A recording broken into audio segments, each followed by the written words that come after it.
Queridos irmãos e irmãs, no ano de 2003, São João Paulo II introduziu na oração do Santo Rosário a contemplação dos chamados mistérios luminosos da vida pública de Jesus.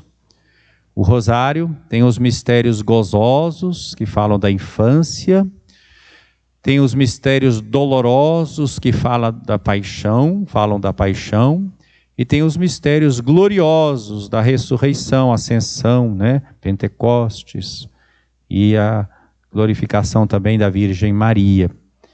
E faltavam os mistérios da vida pública de Jesus. Então, São João Paulo II, em 2013, introduziu os chamados mistérios luminosos. É claro que tem que ser feita uma seleção. São 5 mistérios. O quarto mistério luminoso é justamente a transfiguração do Senhor, que hoje estamos celebrando. Significa que é um mistério luminoso sobre a identidade de Jesus, sobre a sua missão.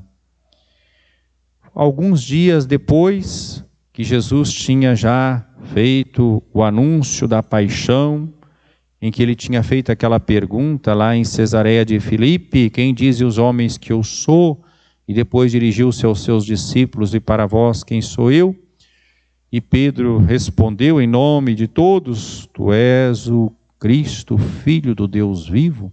Alguns dias depois, então Jesus toma consigo Pedro, Tiago e João, os mesmos 3 que estiveram presentes quando ele ressuscitou a filha de Jairo, que havia morrido, aquela menina. Os mesmos 3 que estiveram com ele no Getsêmani. Todos os discípulos estavam com ele, mas ele foi para um lugar ainda mais distante e levou consigo esses 3, se afastando-se para rezar, e ali ficou angustiado, no Getsêmani antes da sua paixão. Esses mesmos 3, antes da paixão, o Senhor então chama para o Monte Tabor, e ali se transfigurou diante deles. Os 3 evangelistas sinóticos, Mateus, Marcos e Lucas, sinóticos são semelhantes, narram esse episódio tão importante da vida de Jesus. Lucas chama a atenção que Jesus estava em oração, e enquanto ele rezava, o seu rosto então se transfigurou. O contexto é de oração para todos os 3, porque quando se vai à montanha na Bíblia é lugar do encontro com Deus. Particularmente no Evangelho de Mateus, que é o evangelista deste ano, e o Evangelho que nós proclamamos é tirado de Mateus, nós vemos várias montanhas: a montanha das bem-aventuranças, montanha das tentações, na tentação também o demônio mostra o mundo, uma alta montanha, a partir de uma alta montanha, a montanha do Getsêmani, a montanha da transfiguração, a montanha do Calvário, a montanha de onde Jesus subiu aos céus na ascensão. Então, montanha é lugar de encontro com Deus. Há um contexto aqui de intimidade com o Pai, de oração. E aqui nós vemos de fato algo extraordinário. Não só é mostrada a glória de Jesus, então fica claro que Jesus não é só alguém que Deus glorificou, que assumiu depois, então é um homem que depois Deus elevou. Não, mas ele retoma a glória que ele tinha desde toda a eternidade junto do Pai. Nós vemos que aparecem 2 testemunhas do Antigo Testamento, das mais importantes e qualificadas, Moisés e Elias, para conversar com Jesus. Todo julgamento, ele precisa de 2 testemunhas, e aqui são escolhidas 2 testemunhas. Moisés, que simboliza a lei, o pacto, a aliança de Deus com seu povo, e Elias, que simboliza todo o profetismo que zela por essa aliança. Portanto, ao chamar esses 2 personagens, está sendo chamado todo o Antigo Testamento. Então é como se todo o Antigo Testamento realmente, e é verdade, está preparando para a vinda do Cristo, preparando para esse momento.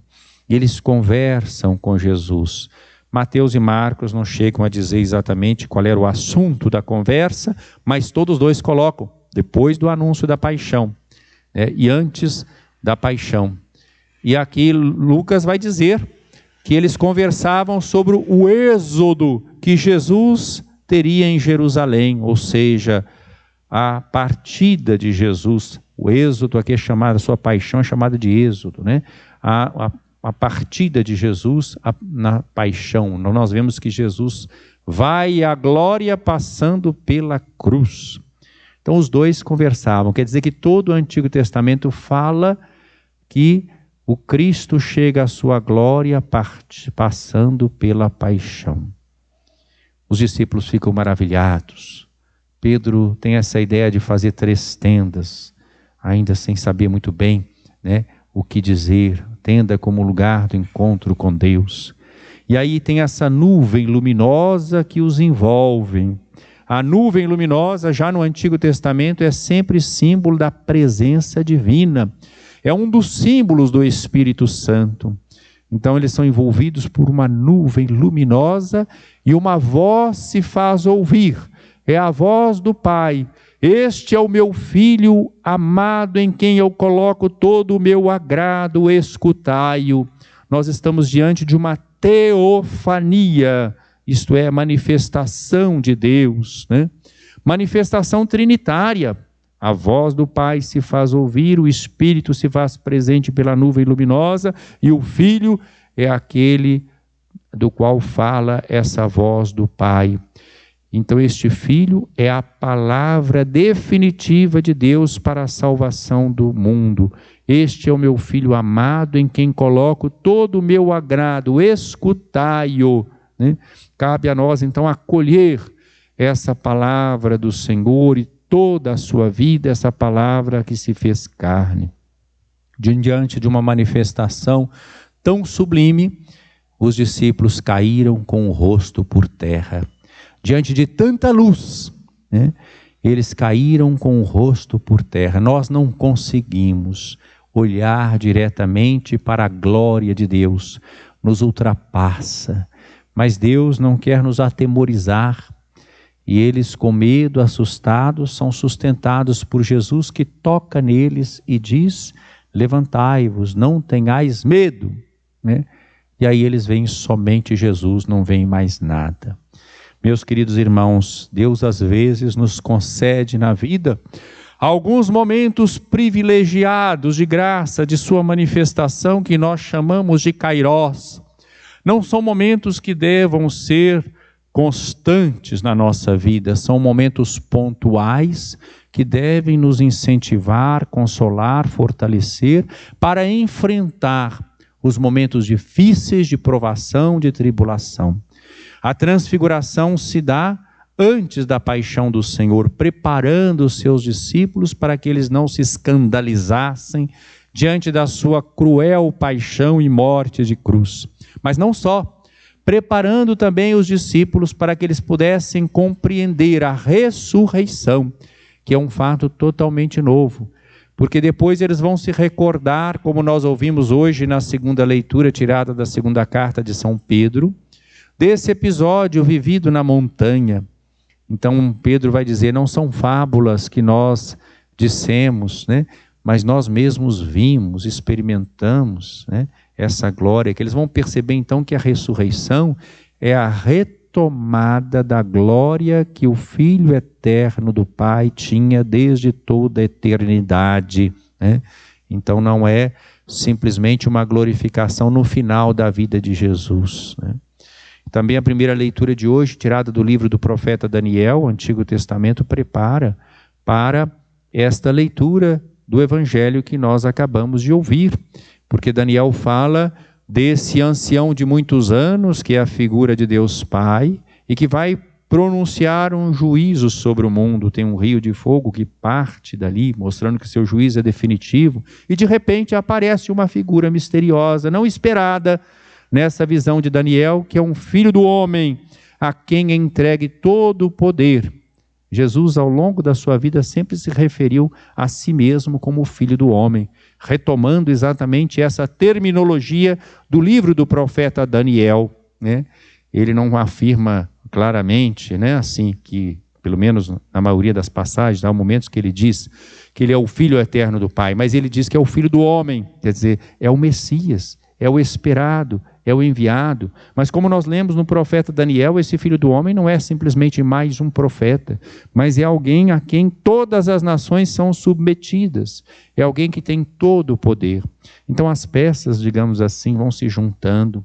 Nós temos esse momento, por isso que é um mistério luminoso, que lança luz sobre a identidade de Jesus, sobre a sua missão e também sobre aquilo que Deus quer fazer com cada um de nós. Não foi à toa que Deus assumiu a nossa condição e se transfigurou no Monte Tabor.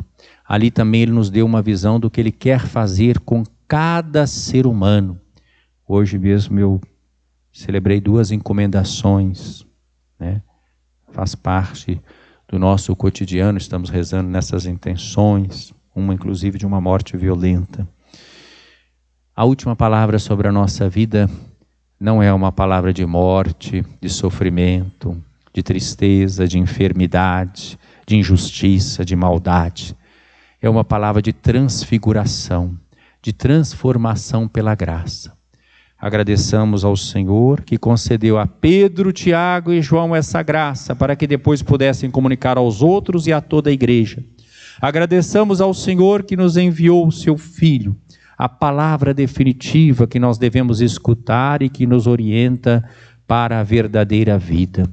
Agradeçamos ao Senhor o dom do Espírito Santo que nos configura Jesus para a glória do Pai, para a nossa transfiguração, para vivermos a vida do Espírito, para vivermos na verdadeira liberdade dos filhos e filhas de Deus. Louvado seja nosso Senhor Jesus Cristo. Para sempre seja louvado.